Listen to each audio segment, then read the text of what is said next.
Hello, I hope everybody's well and healthy. I'm going to read you one of my favourite stories. It was written by a lady in the Victorian times and she lived in the Lake District, just where this painting was done. And it's one of my favourite stories about a creature who is the name of a Year 2 class, but not the one I'm teacher of. So the lady who wrote the story was called Beatrix Potter, and the story is the tale of Mrs. Tiggywinkle.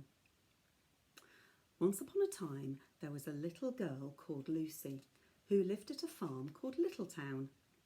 She was a good little girl, only she was always losing her pocket handkerchiefs. One day little Lucy came into the farmyard crying. Oh, she did cry so. I've lost my pocket hankin, 3 hankins and a penny. Do you know what a penny is? I wear one when I'm cooking. Have you seen them, Tabby kitten? The kitten went on washing her white paws. So Lucy asked the speckled hen, Sally Hennypenny, have you found 3 pocket hankins? But the speckled hen ran into the barn clucking, I go barefoot, barefoot, barefoot. And then Lucy asked Cock Robin sitting on a twig. Cock Robin looked sideways at Lucy with his bright black eye, and he flew over a stile and away.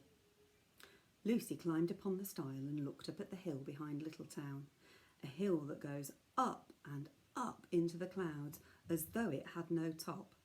It does have a top because I've climbed to it.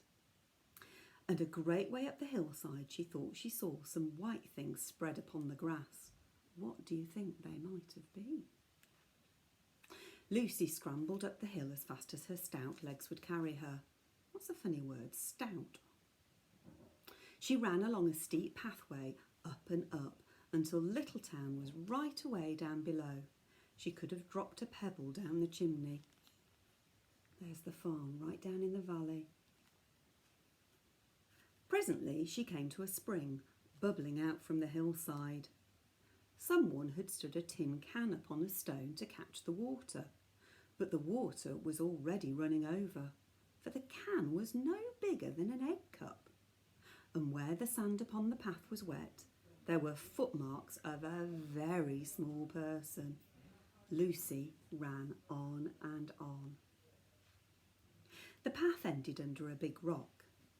The grass was short and green, and there were clothes props cut from bracken stems with lines of plaited rushes and a heap of tiny clothespins, but no pocket handkerchiefs.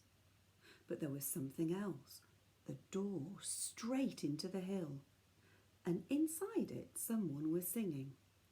Lily white and clean, oh, with little frills between, oh, smooth and hot red rusty spot, never here be seen, oh. Lucy knocked once, twice, and interrupted the song. A little frightened voice called out, Who's that? Lucy opened the door, and what do you think there was inside the hill? A nice clean floor with a lovely kitchen, flagged floor and wooden beams, just like any other farm kitchen.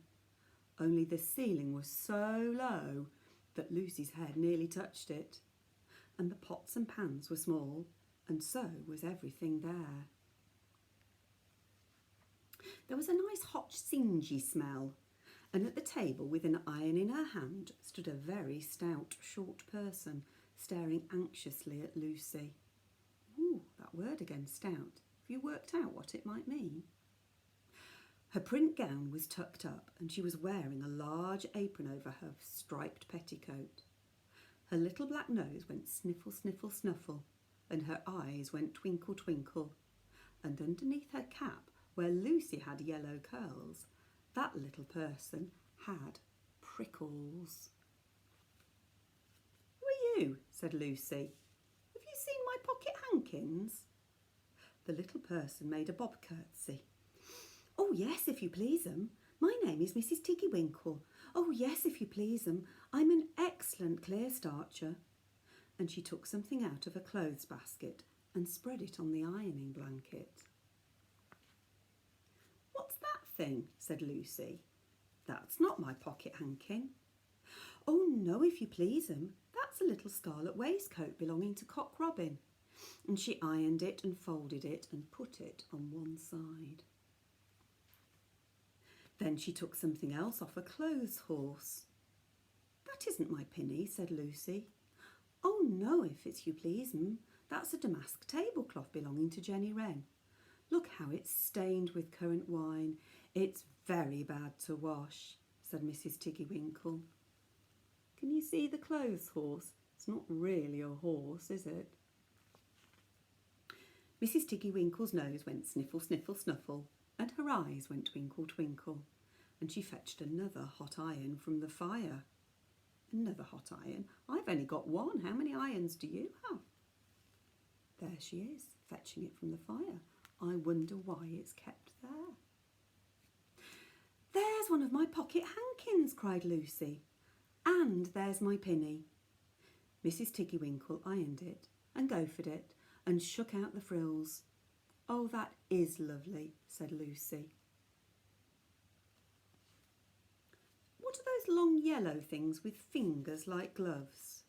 Oh, that's a pair of stockings belonging to Sally Hennypenny. Look how she's worn the heels out with scratching in the yard. She'll very soon go barefoot, said Mrs. Tiggywinkle. Why, there's another handkersniff, but it isn't mine, it's red. Oh no, if you please, that one belongs to old Mrs. Rabbit, and it did so smell of onions. I've had to wash it separately. I can't get out the smell. There's another one of mine, said Lucy. What are those funny little white things? That's a pair of mittens belonging to Tabby Kitten. I only have to iron them. She washes them herself. There's my last pocket hankin, said Lucy. And what are you dipping into the basin of starch? Can you see the basin? There, little dicky shirt fronts belonging to Tom Titmouse. Most terrible particular, said Mrs. Tiggywinkle. Now, I've finished my ironing, I'm going to air some clothes. What are those dear, soft, fluffy things, said Lucy. Oh, those are woolly coats belonging to the little lambs at Skeggle. Will their jackets take off? Asked Lucy. Oh yes, if you please, Look at the sheep mark on the shoulder. And here's one marked for Gatesgarth, and 3 that come from Littletown. They're always marked at washing, said Mrs. Tiggywinkle. Don't they look soft and fluffy? And she hung up all sorts of sizes of clothes, small brown coats of mice, and one velvety black moleskin waistcoat, and a red tailcoat with no tail belonging to Squirrel Nutkin, and a very much shrunk blue jacket belonging to Peter Rabbit, and a petticoat, not marked, that had gone lost in the washing, and at last the basket was empty.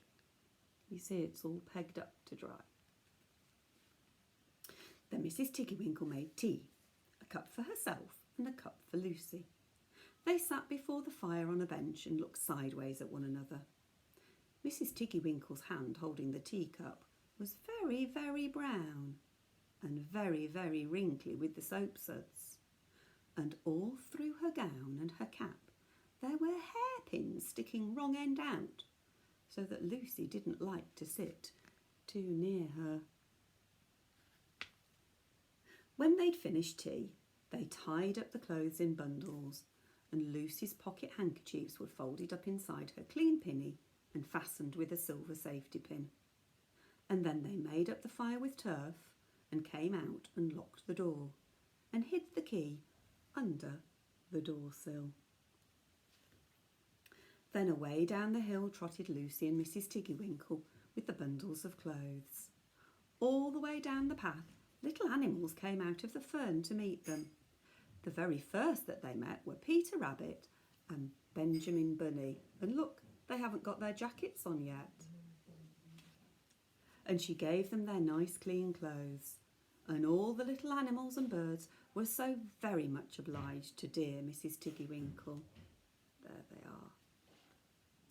So that at the bottom of the hill, when they came to the stile, there was nothing left to carry except Lucy's one little bundle. Lucy scrambled up the stile with the bundle in her hand, and then she turned to say good night and to thank the washerwoman. But what a very odd thing! Mrs. Tiggywinkle had not waited either for thanks or for the washing bill. She was running up the hill. And where was her white frilled cap and her shawl and her gown and her petticoat? Lucy stood there wondering where she'd gone. And how small had she grown, and how brown and covered with prickles. Why, Mrs. Tiggywinkle was nothing but a hedgehog. Now, some people say that little Lucy had been asleep on the stile, but then how could she have found 3 clean pocket hankins and a penny pinned with a silver safety pin?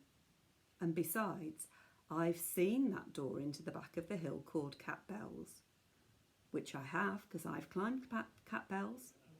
And besides, I am very well acquainted with dear Mrs. Tiggywinkle. We saw her when we were climbing up the hill. So I hope you enjoyed the tale of Mrs. Tiggywinkle by Beatrix Potter. I think Mrs. Coley might read you another one. Bye!